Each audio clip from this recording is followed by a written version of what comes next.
I'm David Clayton, and this is the Way of Beauty podcast, conversations on Catholic faith and culture. This is episode 56. I've got a cold, as you can hear, so you'll have to accept my croaky voice. But I am very pleased to be here with my friend Peter Murphy, who's calling in from England. Hello, Peter. Hi, David. Nice to see you. Yeah, great to see you. Now, Peter has done the Vision for You process. I met him about a little over 10 years ago, I think it was. I actually was waiting to get a visa to come to the US to start my position as artist in residence at Thomas More College, which was one of my wildest dreams coming true. And while I was there, so I was back staying with my mum and dad up in Cheshire. Like, everything was in storage, and it was the only place I had to go while I was waiting. And it took longer than expected. So I moved up to Cheshire in the northwest of England. And I used to love going walking in the Welsh hills in North Wales, very beautiful part of the country, Snowdonia. Come to think of it, I might post a few photos actually of the beautiful scenery there. And while I was there, through friends, I met Peter, and we used to go hiking together and have conversations. And that's how we came around actually to be talking about the Vision for You process. And then you asked me to show it to you. So, Peter, why don't we start? Just tell us a little bit about yourself, you know, where you come from, you know, how old you are, you married, and that sort of thing. And then we'll go to how you were when I met you. Okay. Well, I'm 46. I grew up in North Wales. I grew up in a small town there. I'm married with 5 children, and very happily married. And I currently live not far from Liverpool in the northwest. Right. So when I met you, how were you? You were married, weren't you? But you had no children at that stage. Yes, I was married with my long-suffering wife at the time. She was Claire. And yeah, I had no. Yeah. But I was quite unwell at the time. I can only describe it. I was very fearful, and I hadn't been well for some time. And I'd struggle with relationships. I'd find it very difficult to sort of get through each day. I was trying to study at the time, as far as I can remember, but that wasn't going very well.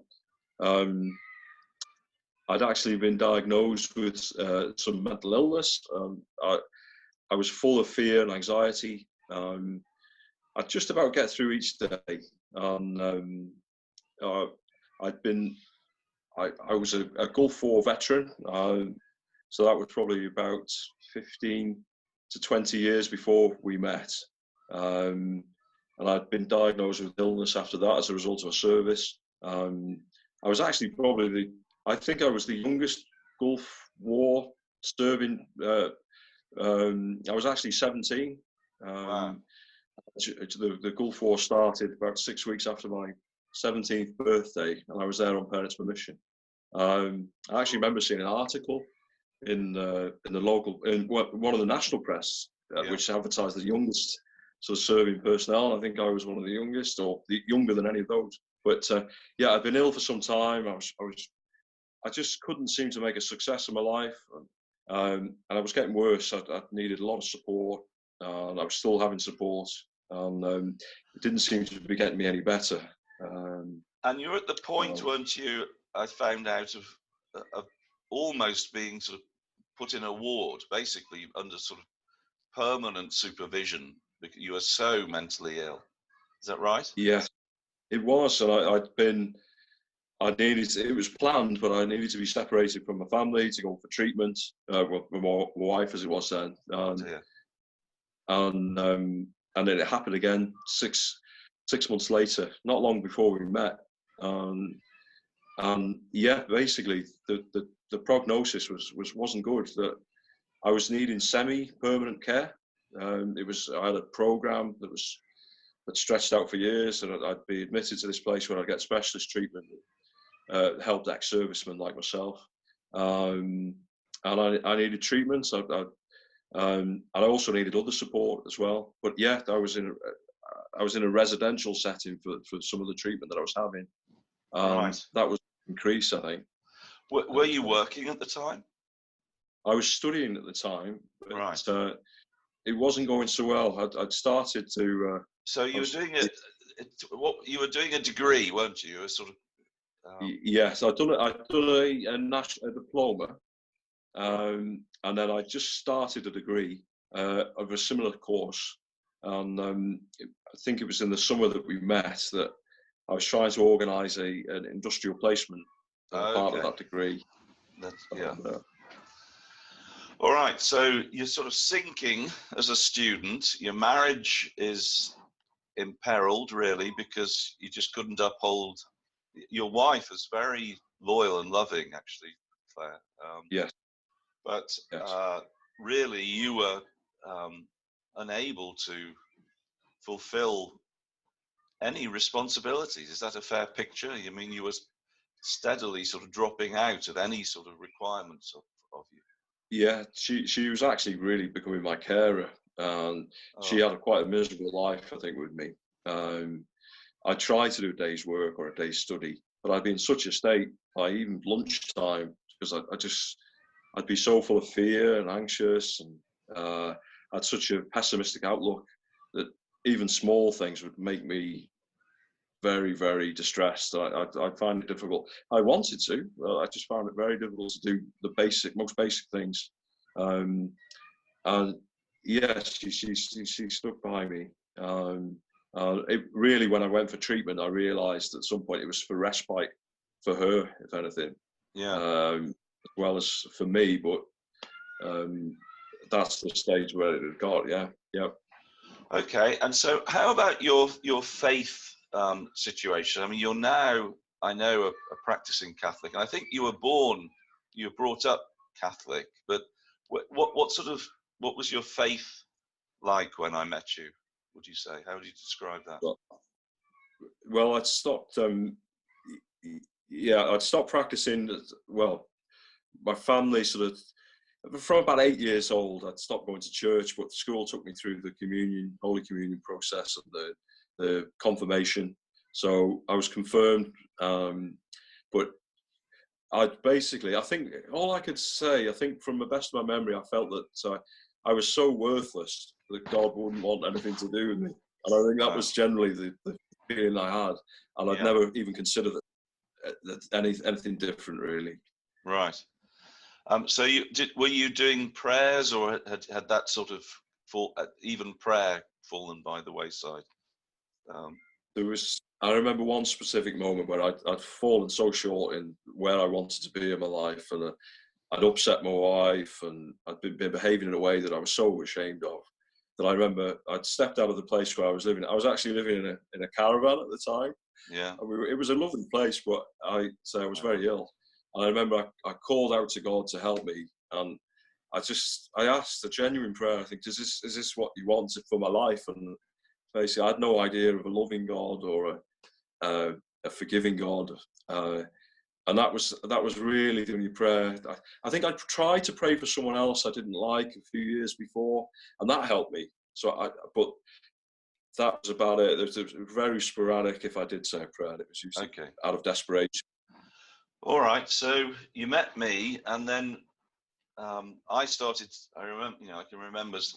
I would talk a little bit about the changes in myself, and you asked me. I was quite surprised, actually. You just phoned me up and said, "I'd like to go through this process," and from my recollection, we started with this daily routine, systematic prayer, meditation, good works. Looking to be of service. Why don't you just tell us a little bit about your sense of the change, even at that early stage when you started to do those things? Well, I can only say from sort of 10 or 15 years or whatever it was, I'd been in the way I was. The first day that I started to do everything that was suggested, I felt better. And I felt like I had a purpose, and I felt like I had hope. That and I'd not felt that way for some time. And just by doing the simple things that you described, the very first day, I started to feel positive, and that's not a feeling that I'd had in probably most of my adult life. I just felt that I had some sort of purpose and had a reason for being alive and getting through each day. And I started to feel better, and it did start straight away. I remember at the end of the first day feeling better. That's similar to my experience from when David, my mentor, gave me those things.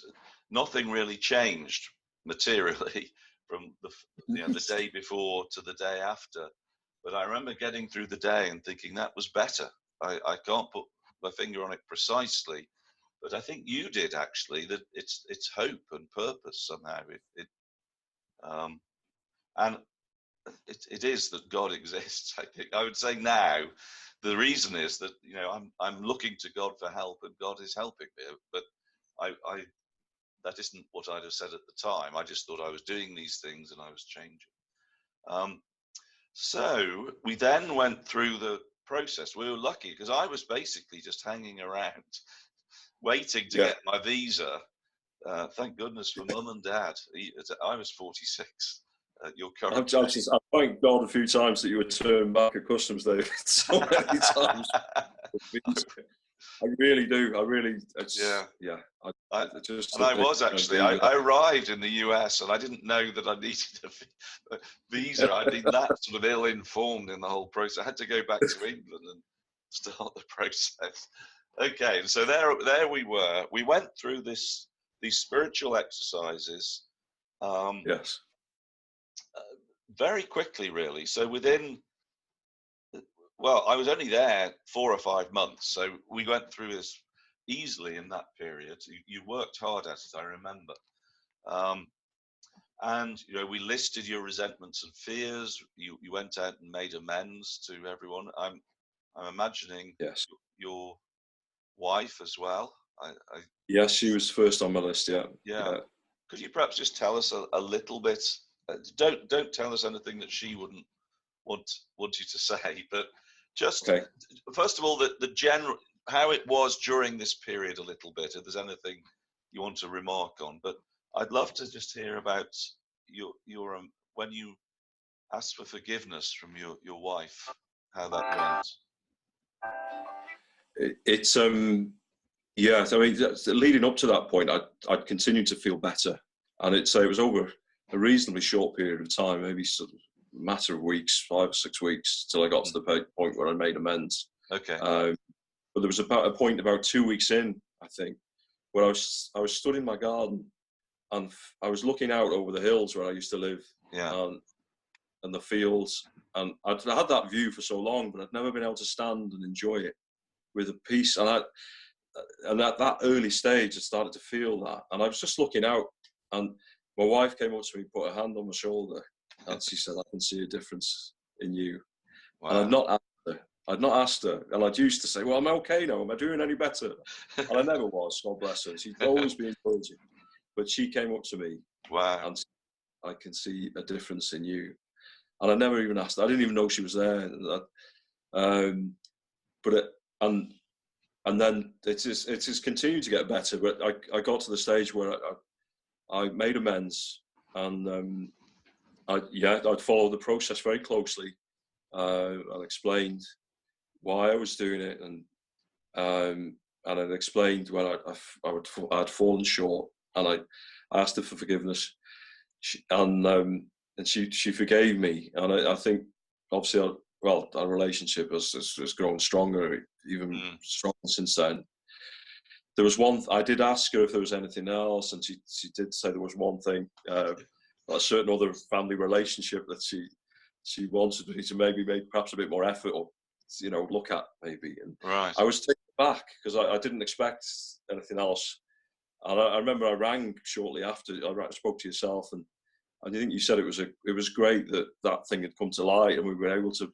Yeah. It was a good thing, and so the experience was, I think we were a lot closer, and she was able to forgive me, and it's just helped and strengthened our relationship. Yes. I can just think of my experiences. I wasn't married. I was single. I was 26, long time ago. And the surprise approaching people who'd known my family, around me. I'm just hesitating. I don't know how much they'd want me to say. I should think, but I'm just going to say that the thing that took me aback a little was when they acknowledged that I'd harmed them. I expected them just to fob it off, and they did forgive me, but they acknowledged that I'd been bad to them, and I wasn't expecting that at all. There was a particular when I made amends to my parents. It was my mother actually. My dad was very sort of, "Oh, it's fine, you're okay." Yeah. It was good, and he acknowledged. But my mother, I mean, it was with her. I made the amends, and it changed. I think very quickly from not having I felt like I'd become part of their life again. And very short time after, I remember it was the summer because you gave me some information that I'd printed out, and the date was on there, so I know exactly when it started. And maybe just a month or 2 months later, I was on holiday with my parents in France, and I'd had a difficult relationship with them because of my behaviour and things, and we spent a great 10 days together in a small farmhouse in France. From basically not much of a relationship to a very good relationship, and in a very short space of time, and it's continued to grow that relationship. All right, that's just a wonderful story. So now, over the years, so let's just talk about the intervening periods. So I know that you have a wonderful job. We went through the sort of careers process, didn't we? That at the end of it, what's your wildest dream? And I think, well, I have certain recollections. I just wonder, probably they're hazy. But I know that what you did was you finished your degree. I think you got first class honours. I got a first class honours from a degree that was going down. Yeah. In the space of it was about 18 months that I'd finished the degree, and I got a first class science degree. Wow, that's fantastic. With honours. Yeah. So it was amazing. That was actually on my list of things beyond my wildest dreams, and I really had to stretch my imagination to even just write that down, and it happened short time later. So when we had what would you, if you inherited so much money you never needed to work, what did you say? I can't remember now. I know the direction you went, clearly, because we've been in touch ever since. But well, it's funny. I did that sort of at the first stage. I was so ill, and I said that I needed the care. I just wanted to do a day's work without breaking down mentally. Gosh, that was on my list because I couldn't do it. Wow. And I remember maybe 3 or 4 months later, I'd managed to get an industrial placement. Yeah. I was given a load of work that no one else wanted to do, but it really suited my degree. But I was given an office that was empty. And I remember sitting behind my desk at 3 in the afternoon thinking, wow, I've got an hour or two's work left. I'm actually looking forward to this. And then it hit me that thing beyond my wildest dreams had happened already. Yeah. And it's continued. I can do a day's work now. But since then, I've sort of fine-tuned it slightly that I'd like to work in an environmental field, and I think it's all happening. It's still sort of happening, but I wanted to work in forestry and things like that, but I was working in forestry. That's where the placement came about. But I've literally just been approved to work in agriculture and forestry as an assessor. Wow. Not my current job. So I was working closely towards what I wanted to be doing, and now it's been finalised that that I Wow. can work in exactly the same field that I want to work in. Things like sustainable forestry, and mainly because I want to be outside in the beauty of nature and Yes. get to see amazing places and work with amazing people. And that was on there. I think that came onto the second list I did. After being able to do a day's work, well, I thought, well, what do I actually want to be doing? And this is happening. So you upgraded your dreams. Yes. That's wonderful. And that's what you're doing. And I've watched this, the change and your career, doing what you love and being able to support a wife and now 5 young children. Yes. No children when I met you. So Yeah. I never felt that I'd ever be able to raise children. I just didn't think I couldn't look after myself. yeah. I wasn't a very good husband, and then the thought of trying to sort of care for a child as well. And now I relish it. I do make mistakes. I'm not perfect, but I look forward to every single day. I've got 5 young children, 8 and under, and they're lively and thank goodness healthy mainly. And every day it's a challenge, but I love it. I love it. It's great. It's great. And then your journey in faith. I remember you asking me a little bit about it. You knew I was Catholic, I think. Did I let you know? Or how did I handle that? Possibly. I wasn't. Right. Yeah, I can't remember exactly if I did. Right. No. So I possibly did. Yeah, but. Okay, so I'm interested to know whether I followed my own advice here. Sounds like I did. So I wasn't in your face with my faith at this stage. No, definitely not. No. Okay. In fact, I think you one of the first things you said to me was to keep an open mind and drop. I think you dropped the idea of a punishing God, and that was very important to me.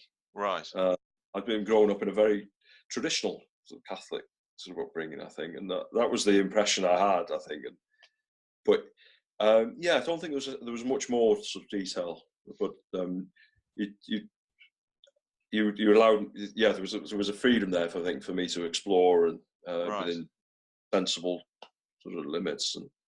And so yeah, I think it wasn't mentioned too much. And so, what took you back to your faith then? Can you remember, what brought you back there and yes, this?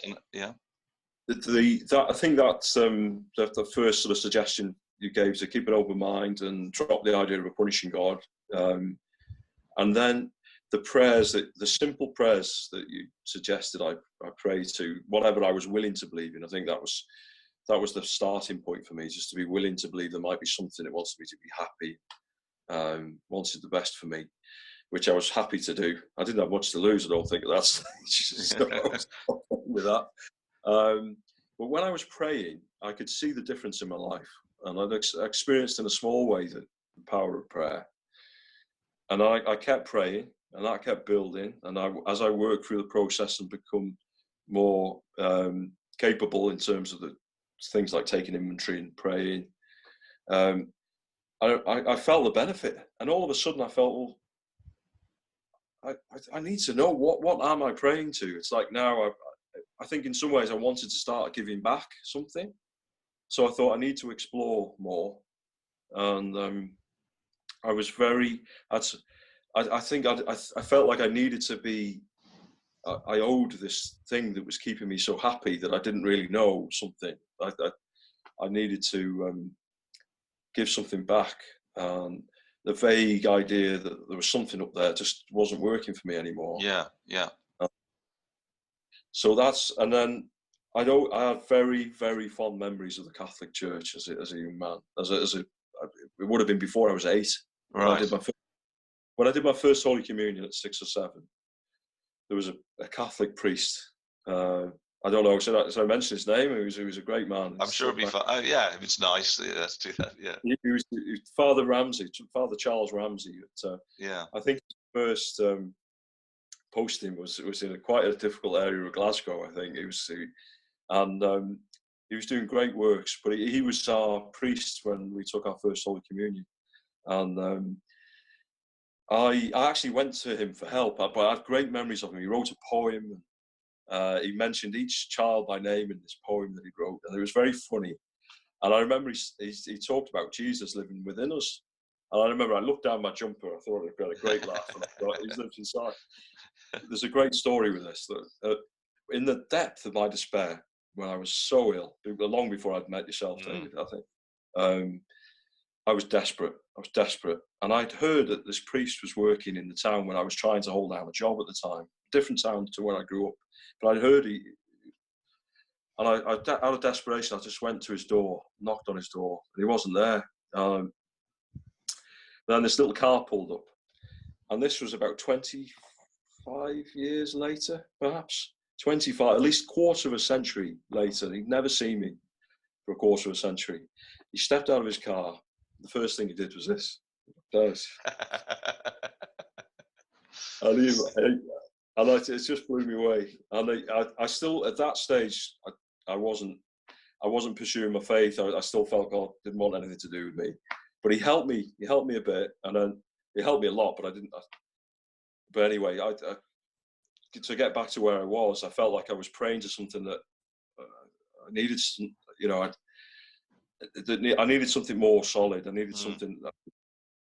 So in university, there was a Catholic chaplaincy, and there was a young priest in the university where I was studying, and I think I went to mass for the first time in, say, it must have been 20, 25 years since I was a young boy.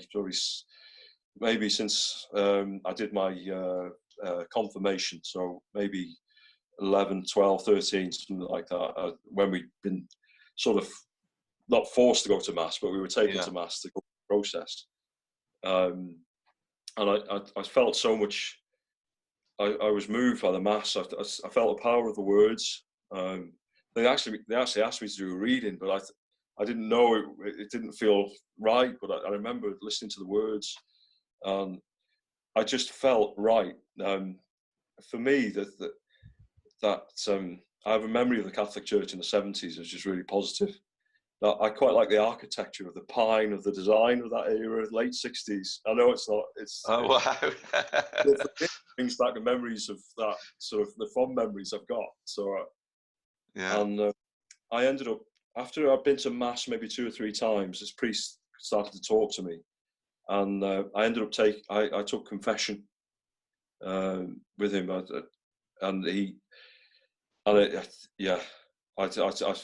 felt just an outpouring of forgiveness.